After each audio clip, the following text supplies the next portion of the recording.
Bulletin में सबसे पहले बात करेंगे बढ़ती हुई महंगाई के हवाले से।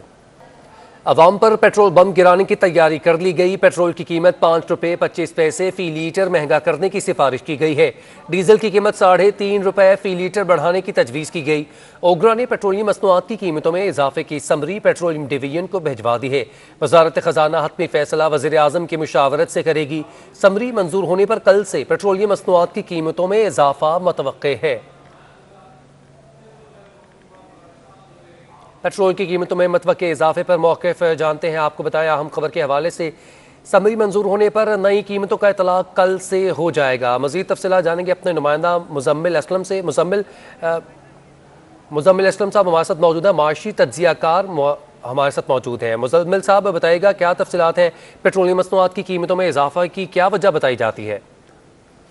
देखिए, आज भी मार्केट में इस वक्त जो है होशरुबा पेट्रोल की कीमतों में इजाफा हुआ है, फिर रुपए की कदर भी गिरी है और जिसकी वजह से जो है नागुज़ीर हो गया है कि हुकूमत को जो है पेट्रोल की कीमत बढ़ानी पड़ेगी, क्योंकि ऑलरेडी हुकूमत जो है 17% सेल्स टैक्स की जगह 10% ले रही है और जो पेट्रोलियम लेवी है वो जो 30 रुपए लीटर लेना होता था वो भी कोई 5 रुपए कुछ टैक्स ले रही है।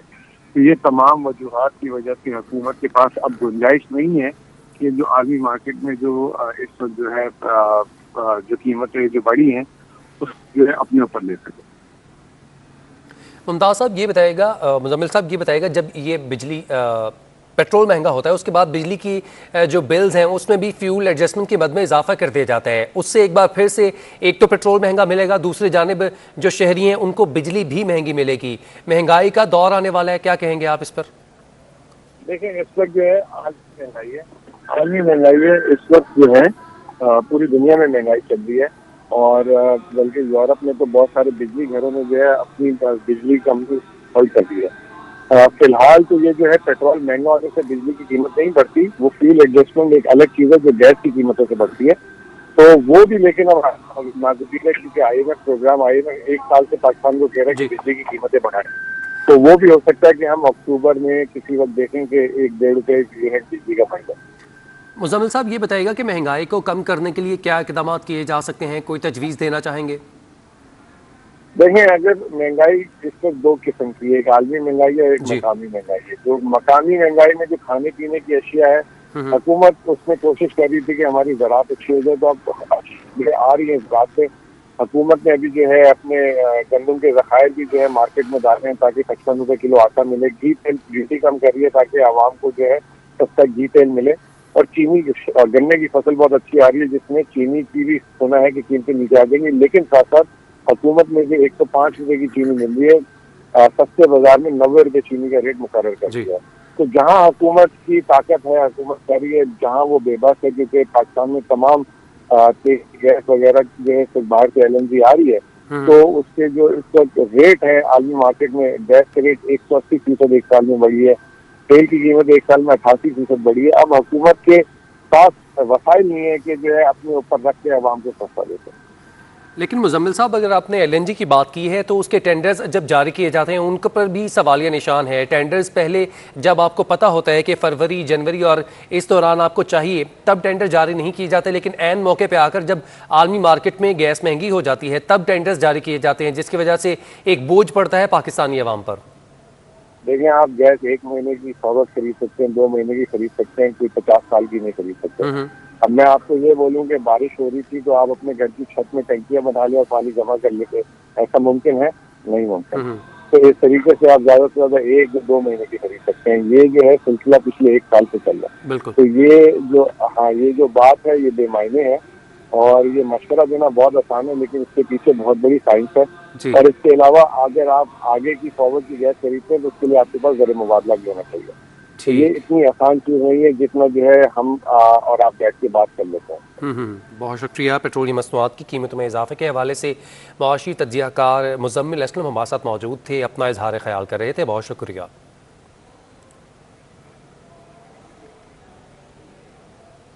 और अब बात करेंगे डॉलर की। रुपए के खिलाफ डॉलर की पेशकदमी जारी है। इंटरबैंक में ट्रेडिंग के दौरान डॉलर 22 पैसे मजीद महंगा हो गया। डॉलर की 170 रुपये 70 पैसे पर आपको बताएं कि ट्रेडिंग इस वक्त जारी है। मज़ीद तफसीलात के हवाले से आपको अपडेट करें। रुपये के खिलाफ डॉलर की पेशकदमी जारी है। इंटरबैंक में ट्रेडिंग के दौरान डॉलर एक बार फिर से 22 पैसे महंगा हो गया। मज़ीद तफसीलात जानते हैं कि वजूहात क्या बनी, डॉलर मज़ीद क्यों जो है वो उसकी कीमत बढ़ती जा रही है। अशरफ खान से जानते हैं। जी अशरफ। जी, रुपया एक बार फिर जो है मजीद जो है तारीखी कंपनी सतह तक गिर गया। कारबा के दौरान इंटरबैंक में डॉलर 22 पैसे महंगा हुआ। इंटरबैंक में डॉलर तारीखी नई बुलंद तरीन सतह 170 रुपए 70 पैसे पे पहुंच गया। अगर देखा जाए 4.5 माह में डॉलर अब तक 18 रुपए 42 पैसे महंगा हो चुका है। 7 मई को 2021 को जो इंटरबैंक में डॉलर 152 रुपए 28 पैसे पे था। और माहिरीन का कहना है डॉलर महंगा होने से दरामदी अशिया की कीमत बढ़ने से जो है महंगाई का तूफान आएगा। साथ में कहा मशीनरी समेत तमाम दरामदी खाम माल जिसमें घी, तेल वगैरह और पाम ऑयल वगैरह सब की कीमत में नुमाया इजाफा हो जाएगा। सबसे अहम है कि सितंबर में अगर देखा जाए मुसलसल जो डॉलर बढ़ रहा है तो अक्टूबर में जो चीजें आएंगी जो पाकिस्तान पहुंचेंगी उसकी कीमत में 8 से 10% का नुमाया इजाफा हो जाएगा। और साथ ही जो करंट अकाउंट खसारा बढ़ने पर एक्सचेंज रेट में जो दबाव देखा जा रहा है वो महंगाई की शक्ल में आवाम पर नजर आएगा। जी ठीक है अशरफ खान, आपने डॉलर की बढ़ती हुई कीमत के हवाले से अपडेट किया। आप हमारे साथ ही मौजूद रहिएगा। इनकम टैक्स गोशवारे दाखिल करने का आज आखिरी दिन है। कराची टैक्स बार एसोसिएशन के सदर ज़ीशान मर्चेंट ने कहा है कि FBR का IRS सिस्टम बैठ गया है। इनकम टैक्स रिटर्न दाखिल करने का जो प्रोसीजर है वो मुहाल हो चुका है। इस हवाले से मज़ीद भी बात करेंगे अशरफ खान से। अशरफ खान बताएगा गोशवारे जमा करवाने की तारीख बढ़ाई जाएगी या नहीं।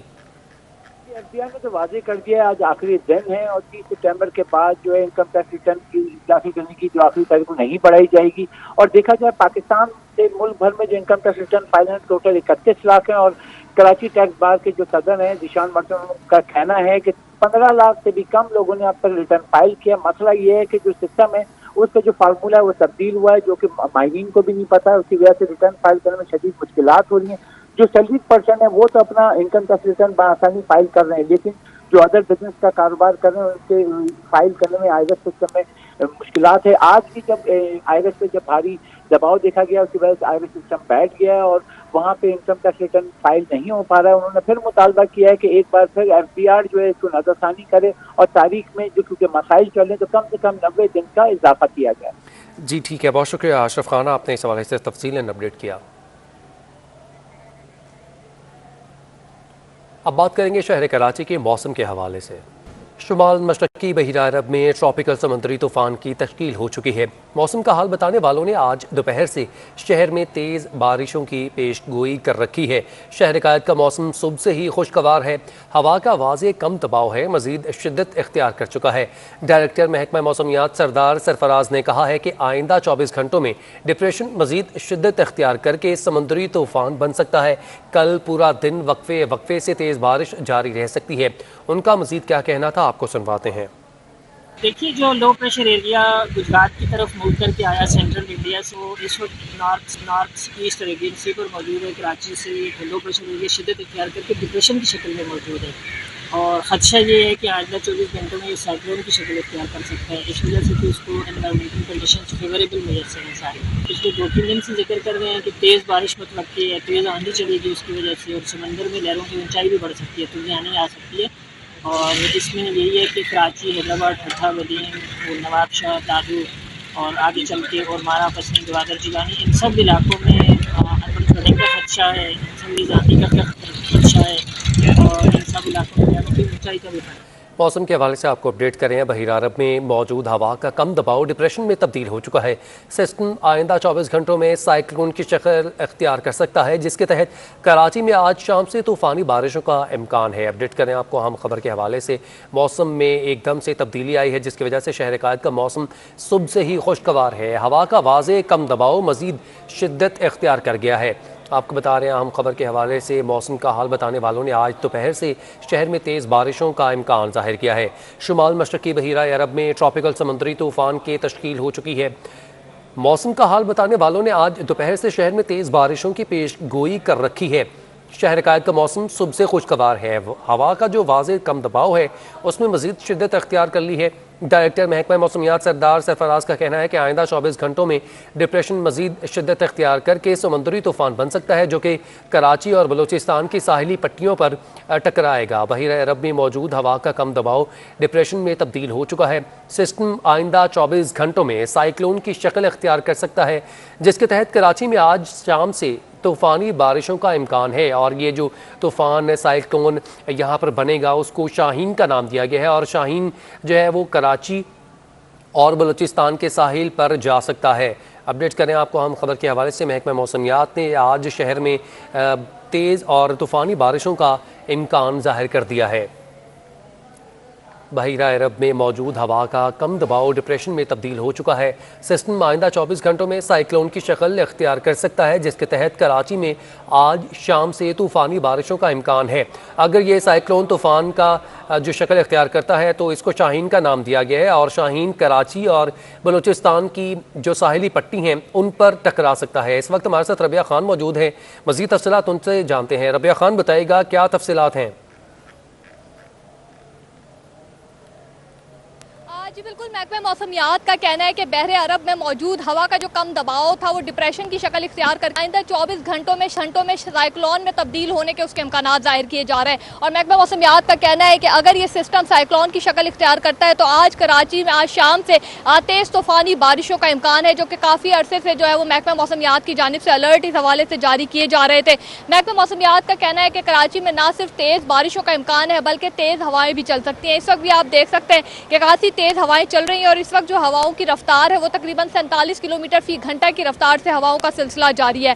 महकमा मौसमियात का कहना है कि आइंदा 24 घंटों में तेज बारिशों का इम्कान है, और जो हवाओं की रफ्तार है वो 60 से 70 किलोमीटर फी घंटा की रफ्तार से हवाओं का सिलसिला जारी रहेगा। माहीगीरों को अलर्ट जारी कर दिया गया है। समंदर में तुगयानी का खदशा है, जिसके बायस माहीगीरों को 3 अक्टूबर तक समंदर में ना जाने की हिदायत की गई है। इसके अलावा अगर मौसम की बात करें तो महकमा मौसमियात का कहना है कि आज शाम से जो है वो गरज चमक के साथ कराची में तेज बारिश का इम्कान है, जिसके बाद नशेबी इलाके ज़ेरे आब आने और अर्बन फ्लडिंग का खतरा है। महकमा मौसमियात ने तमाम जो है वो मुतलका इदारों को अलर्ट जारी कर दिया है। बल्दियाती नुमाइंदों को इस हवाले से डिजास्टर मैनेजमेंट अथॉरिटी ने भी अलर्ट जारी कर दिया, और ये कहा गया है कि तमाम तर इंतजामात मुकम्मल किए जाएं। महकमा मौसमियात के जब चीफ मेट्रोलॉजिस्ट सरदार सरफराज से हमारी बात हुई तो उनका यही कहना था, उनको ऐसा लग रहा है कि 2007 में जो समंदरी तूफान आया था उसकी सी कैफियत जो है वो इस वक्त जाहिर की जा रही है महकमा मौसमियात की जानिब से। और उनका कहना है कि यहाँ जानी नुकसानात का खदशा भी हो सकता है, क्योंकि तेज जो हवाएं चलेंगी उसके बायस जो है वो साइन बोर्ड्स गिरने, इसके अलावा जो बिजली की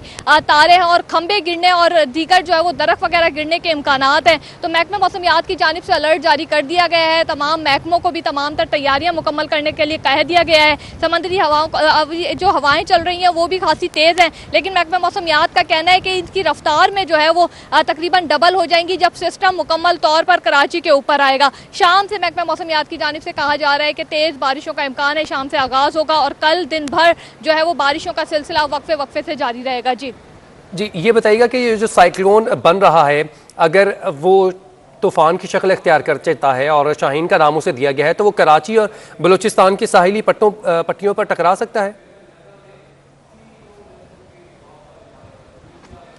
जी बिल्कुल, कतर का तजवीज़ करदा नाम शाहीन उस तूफ़ान को दिया गया है, और महकमा मौसमियात का कहना है कि कराची से टकराने के इम्कानात भी ज़्यादा है, लेकिन बलूचिस्तान की साहिली पट्टी से टकराने के तूफ़ान के इम्कानात ज़्यादा जाहिर किए जा रहे हैं। कराची से भी साइक्लोन तूफ़ान जो है वो टकरा सकता है, और महकमा मौसमियात का कहना है कि इसको मुकम्मल तौर पर जो है वो इस वक्त मॉनिटर कर रहे हैं। आइंदा 24 घंटों में उनकी तरफ से ये डेडलाइन दी गई है कि तूफ़ान जो है वो कराची की साहिली पट्टी से टकरा सकता है। इस सिलसिले में महकमा मौसमियात का कहना है कि तेज बारिशें और के साथ साथ जो है वो, क्योंकि साइक्लोन जब अपनी लपेट में कराची को लेगा तो उसमें साइक्लोन का जो सूरत हाल है वो होती यही है कि उसके नज़दीक जो इलाके होते हैं वहाँ पर तकरीबन 70 से 80 किलोमीटर फी घंटा की रफ्तार से जो है वो हवाएं चलती हैं। इस वक्त भी जो शहरी कराची के शहरी देख सकते हैं कि हवाएं खासी तेज हैं, लेकिन इससे डबल हवाएं चलेंगी तो काफी तेज है। रबिया खान ये बताएगा, चीफ मेट्रोलॉजिस्ट ने कहा है कि 2007 में आने वाले जो साइक्लोन है ये उसकी शिद्दत इख्तियार कर चुका है। जब 2007 में जो साइक्लोन आया था उसमें पाकिस्तान में 140 अमवात हुई थी कराची की साहिली पट्टियों पर और कराची और बलूचिस्तान के मजमूई तौर पर। क्या अब भी इतनी शिद्दत होगी?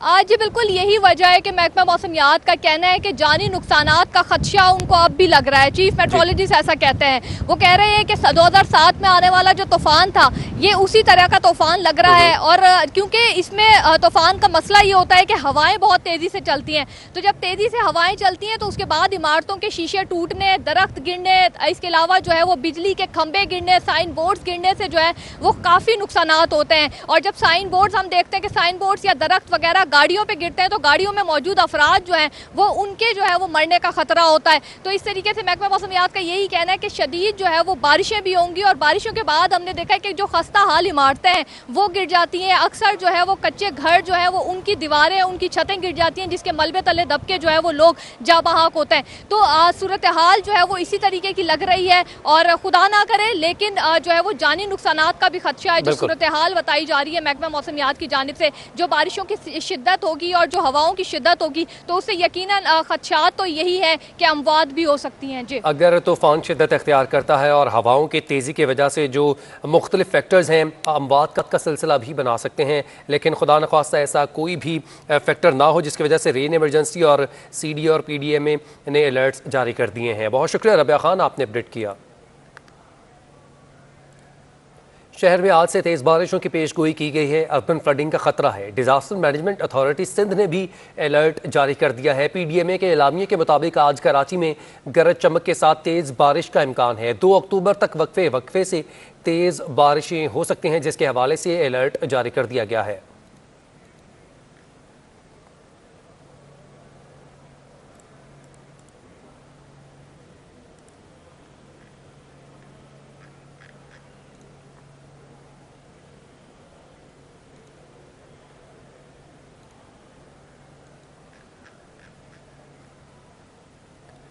शदीद बारिशों के पेश नज़र वज़ीर-ए-आला सिंध के अपने कैबिनेट अरकान को मॉनिटरिंग की ड्यूटी सौंप दी हैं।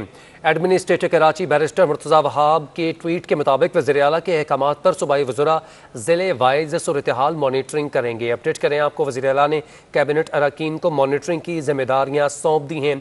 एडमिनिस्ट्रेटर कराची बैरिस्टर मुर्तज़ा वहाब के ट्वीट के मुताबिक वज़ीर-ए-आला के अहकामात पर सूबाई वज़रा ज़िले वाइज सूरत-ए-हाल मॉनिटर करेंगे।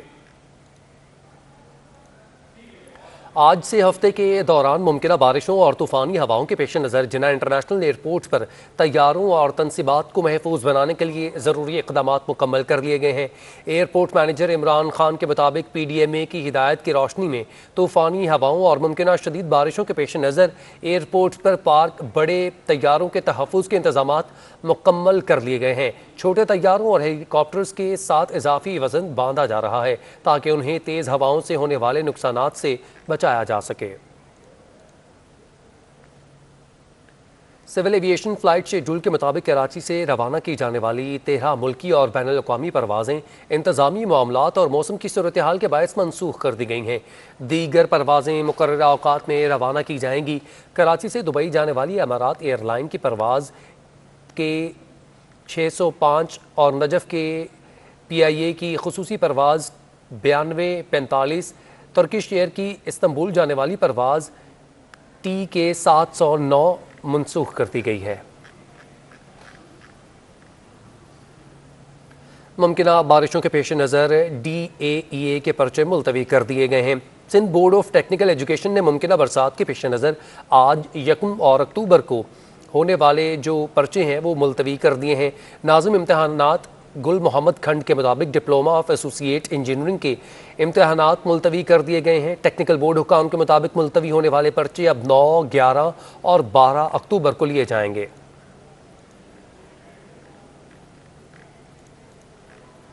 मुमकिन बारिशों के पेश नज़र DAEA के पर्चे मुलतवी कर दिए गए। Sindh board of technical education ने मुमकिन बरसात के पेश नज़र आज 1 और 2 अक्टूबर को होने वाले DA और EA के पर्चे मुलतवी कर दिए हैं। नाज़िम इम्तहानात गुल मोहम्मद खंड के मुताबिक डिप्लोमा ऑफ एसोसिएट इंजीनियरिंग के इम्तहानात मुलतवी किए गए। टेक्निकल बोर्ड हुकाम के मुताबिक मुलतवी होने वाले पर्चे अब 9, 11 और 12 अक्टूबर को लिए जाएंगे। आपको अपडेट कर रहे हैं, मुमकिन बारिशों के पेश नज़र आज, कल और 2 अक्टूबर को होने वाले पर्चे मुलतवी कर दिए गए हैं। DA और EA मुमकिन जो उनके पेपर्स हैं मुमकिन बारिशों के पेश नज़र वो मुलतवी कर दिए गए हैं और पेपर्स लेने के मुताबिक उनका कहना है कि आज, कल और 2 अक्टूबर को जो पेपर होने हैं वो मुलतवी किए गए हैं और पेपर्स 9, 10 और 11 अक्टूबर को लिए जाएंगे। आज, कल और 2 अक्टूबर को होने वाले पर्चे मुलतवी कर दिए गए हैं। मुमकिन बारिश के पेश नज़र DA, EA के पर्चे मुलतवी किए गए हैं और मुतबादिल जो तारीखें हैं उनका ऐलान भी किया गया है। अब ये पेपर अक्टूबर 9, 10 और 11 को होंगे।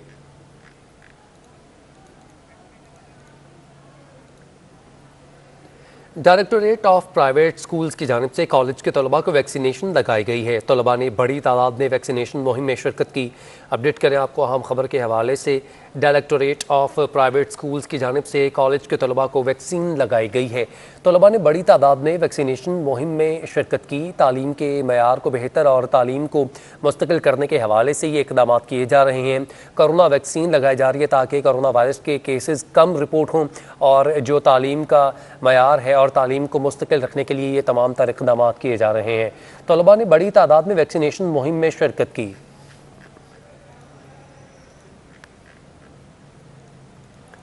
सिविल एविएशन अथॉरिटी ने अंदरूनी मुल्क परवाज़ों पर मुसाफिरों को खाना और मशरूबात पेश करने की इजाज़त दे दी है। परवाज़ पर अमले को कोरोना वायरस के SOPs पर सख्ती से अमल करने की हिदायत की गई है। अपडेट करें आपको अहम खबर के हवाले से। सिविल एविएशन अथॉरिटी ने अंदरूनी मुल्क परवाज़ों पर मुसाफिरों को खाना और मशरूबात पेश करने की इजाज़त दे दी है। परवाज़ पर अमले को कोरोना वायरस के SOPs पर सख्ती से अमल दरामद करने की हिदायत जारी की गई है। मज़ीद तफसीलात जानेंगे सैयद ज़ीशान अहमद से। जी ज़ीशान, अपडेट कीजिएगा। जी देखें, जब कोरोना का आगाज हुआ था तो उसके बाद पाबंदी लगा दी गई थी डोमेस्टिक परवाजों पर खाना और मशरूबात की फराहमी के लिए, मगर अब क्योंकि मुल्क में कोरोना वायरस की सूरत हाल जो है उसमें काफी बेहतरी आई है और केसेस की तादाद में कमी हुई, लिहाजा सिविल एविएशन अथॉरिटी ने परवाजों पर जो डोमेस्टिक परवाजें हैं उन पर खाना और मशरूबात फराहम करने की इजाजत दे दी है। साथ ही सख्ती से हिदायत की गई है कि जो खाना और मशरूबात फराहम करने वाला केबिन क्रू है उसने लाजमी तौर पर जो है वो मास्क का इस्तेमाल करना है। इसके अलावा जो मुसाफिर हैं, जो हम देखते हैं कि अक्सर ब्रीच किया जाता है सूरत हाल को, तो मुसाफिर जो हैं वो पाबंदियों को नहीं अमल करते, दौरान परवाज मास्क नहीं पहनते, मगर अब इस पर जो है वो सख्ती से अमल दरामद कराने की हिदायत की गई है ताकि सख्ती से अमल दरामद कराने की हिदायत जारी की गई है। सैयद ज़ीशान अहमद हमें अपडेट कर रहे थे, बहुत शुक्रिया। कैंटोनमेंट इंतखाबात के वोटों की दोबारा गिनती का अमल जारी है। पाकिस्तान पीपल्स पार्टी ने वोटों की दोबारा गिनती की दरख्वास्त की थी जिसे मंजूर कर दिया गया और अब वोटों की रीकाउंटिंग जारी है। मज़ीद तफसीलात जानते हैं हमारे नुमाइंदा ताबिश कफीली से। जी ताबिश, अपडेट कीजिएगा। जी बिल्कुल, कराची कंटोनमेंट के इंतखाबात में जो वोट कास्ट हुए थे उन वोटों की दोबारा गिनती का अमल जारी है। पाकिस्तान पीपल्स पार्टी ने वोटों की रिकाउंटिंग की दरख्वास्त की थी, जिनकी दरख्वास्तों को मंजूर करने के बाद इस वक्त मलीर और कोरंगी कंटोनमेंट में वोटों की दोबारा गिनती जारी है।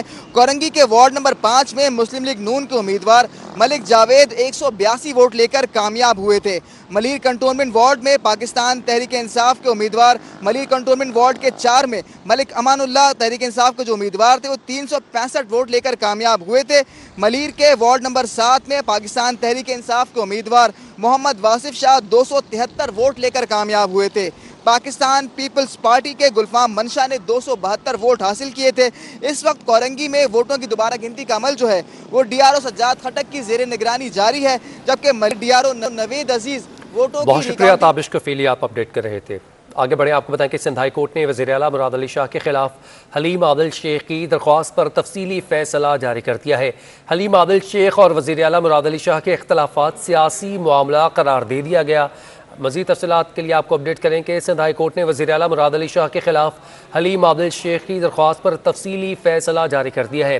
अदालत ने कहा कि हलीम आदिल शेख और वज़ीर आला मुराद अली शाह का जो इख्तलाफ है वो सियासी मामला है। मज़ीद तफसीलात जानेंगे बिलाल अहमद से। बिलाल, बताएगा तफसीली फैसले में मज़ीद क्या लिखा गया है? जी, सिंध असम्बली में अपोजिशन लीडर हलीम आदिल शेख की जानिब से मुराद अली शाह के खिलाफ एक आईनी दरख्वास्त सिंध हाई कोर्ट में दायर की गई थी, जिसमें दोहरी शहरियत और मुबैना तौर पर झूठा हलफनामा जमा कराने पर वज़ीर आला सिंध को नाअहल करार देने की सजा की गई थी। सिंध हाई कोर्ट के चीफ जस्टिस अहमद अली अमशी की सरबराही में 2 रुकनी बेंच ने इस केस पर फैसला महफूज किया था दरख्वास्त पर, और मुख्तसर फैसला सुनाते हुए दरख्वास्त को नाकाबिल समाअत करार दिया था। आज सिंध हाई कोर्ट ने तहरीरी फैसला जारी कर दिया है, जिसमें सिंध हाई कोर्ट ने यह करार दिया है कि वजीर आला सिंध मुराद अली शाह और हलीम आदिल शेख के दरमियान जो मामला है वो सियासी मुखासमत है और अदालत को ये देखना होता है कि दरख्वास्त गुजार ने जो दरख्वास्त दायर की है उसके मकासद क्या हैं। अदालत ने ये करार दिया है कि अगर एक बार झूठा हलफनामा जमा करा दिया जाए तो मुस्तकिल बुनियादों पर नाअहल करार नहीं दिया जा सकता। अदालत ने ये भी करार दिया है कि वज़ीर आला सिंध मुराद अली शाह पर 62F1 का अतलाक नहीं होता, लिहाजा दरख्वास्त मुस्तरद की जाती है। जी ठीक है, बहुत शुक्रिया, आपने अपडेट किया बिलाल।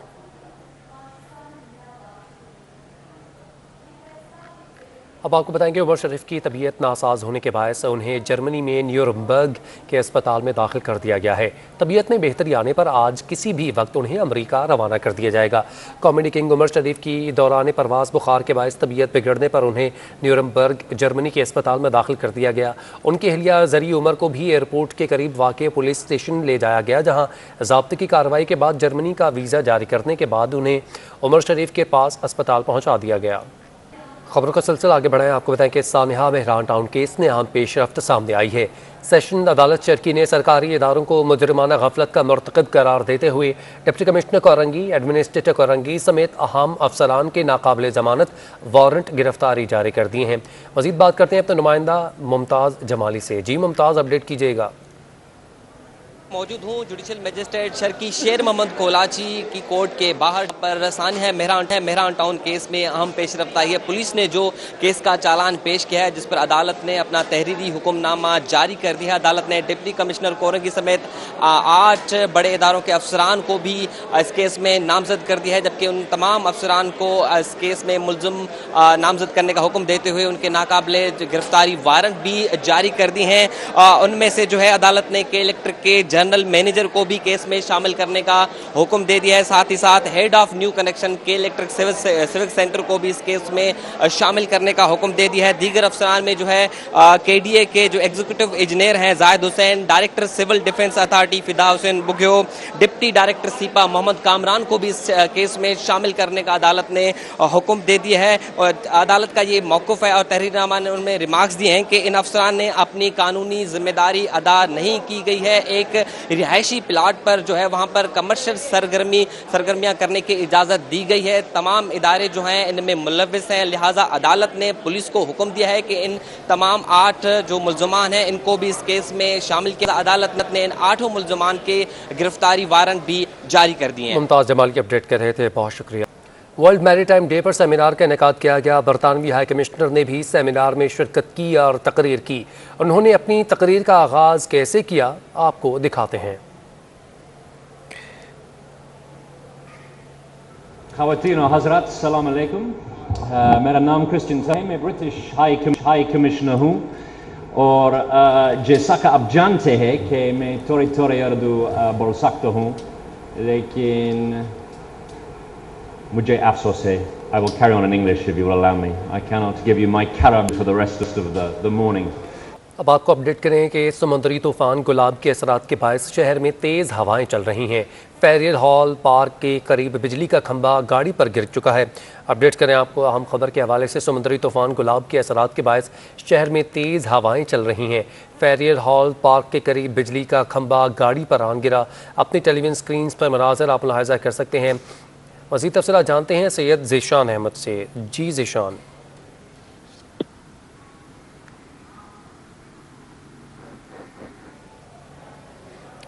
ज़ीशान, अगर आप हमें सुन पा रहे हैं तो बताइएगा, फेरियल हॉल पार्क के करीब दरख्त आन गिरा है गाड़ी के ऊपर, क्या तफ़सीलात हैं? कोई नुकसान तो नहीं हुआ जानी? देखिए, समंदरी तूफान गुलाब के असरात जो हैं वो कराची पर अब नजर आना शुरू हो गए हैं। कराची में तेज हवाएं चलने लगी हैं। तेज हवा के बाइस फेरियल हॉल पार्क के करीब ये बिजली का पोल था जो कि उखड़कर गाड़ी पर गिर गया, मगर कोई जानी नुकसान जो है वो इस वाकये में नहीं हुआ। उससे कुछ ही फासले पर एक दरख्त भी जो है वो तेज हवाओं की दर में आकर उखड़ गया, मगर वो दरख्त जो है वो किसी नुकसान का बाइस नहीं बना है। पोल गाड़ी पर जो गिरा है उसमें सिर्फ गाड़ी को नुकसान पहुंचा है, कोई जानी नुकसान की इत्तला जो है नहीं मिली है। इत्तला मिलते ही के इलेक्ट्रिक का अमला और पुलिस जो है वो मौके पर पहुंच गई है और इलाके में जो अतराफ के घर हैं, जो दफातर हैं, वहां पर बिजली की फराहमी जो है वो पोल गिरने से मुअत्तल हो गई है। जी ज़िशान ये बताएगा कि इससे पहले PDMA ने भी अलर्ट जारी किया है और सिंध हाई कोर्ट की जानिब से भी ये अहकामात हैं कि शहर में मौजूद बड़े जो बिल बोर्ड्स हैं उनको हटा दिया जाए, क्योंकि आने वाला जो तूफ़ान है वो इस तरह के इंसिडेंट्स पैदा कर सकता है।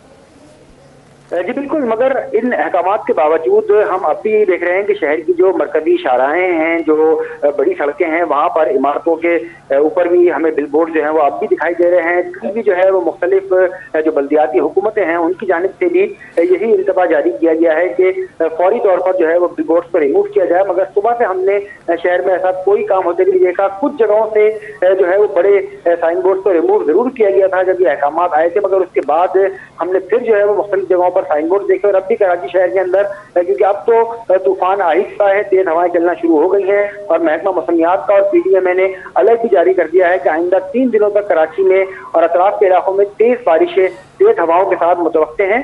तो बहुत शुक्रिया सैयद ज़िशान, आपने अपडेट किया।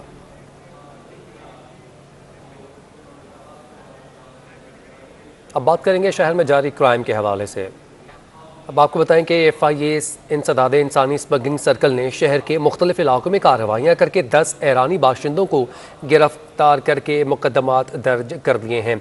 अपडेट करें आपको FIA की अहम कार्रवाई के हवाले से। इंसदादे इंसानी स्मगलिंग सर्कल ने शहर के मुख्तलिफ इलाकों में कार्रवाइयाँ करके 10 ईरानी बाशिंदों को गिरफ्तार करके मुकदमात दर्ज किए हैं। मज़ीद तफसीलात जानते हैं समर अब्बास से। समर, अपडेट कीजिएगा। हाँ जी बिल्कुल, देखें इस हवाले से FIA इंसदादे इंसानी स्मगलर सर्कल के डिप्टी डायरेक्टर FIA हैं बहावल ओस्तो। इनके मुताबिक 10 ईरानी बाशिंदों को शहर के मुख्तलिफ इलाकों से गिरफ्तार किया गया है। ईरानी बाशिंदों पर इल्ज़ाम है कि उन्होंने पाकिस्तानी दस्तावेजात जो हैं वो एजेंटों के जरिए बनवाई और पाकिस्तानी सफरी दस्तावेजात हासिल करने के बाद पाकिस्तान से कतर जाने की तैयारियां कर रहे थे।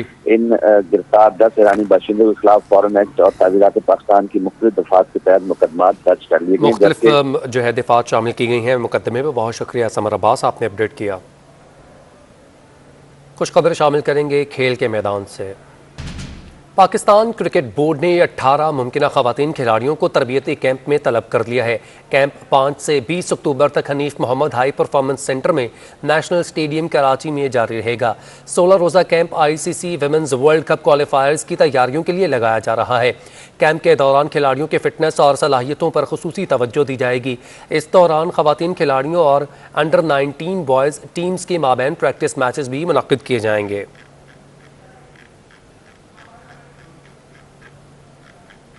आगे बढ़े, आपको बताएं कि ग्लोबल स्नूकर के चीफ एग्जीक्यूटिव सदर मुमलिकत से मुलाकात हुई है।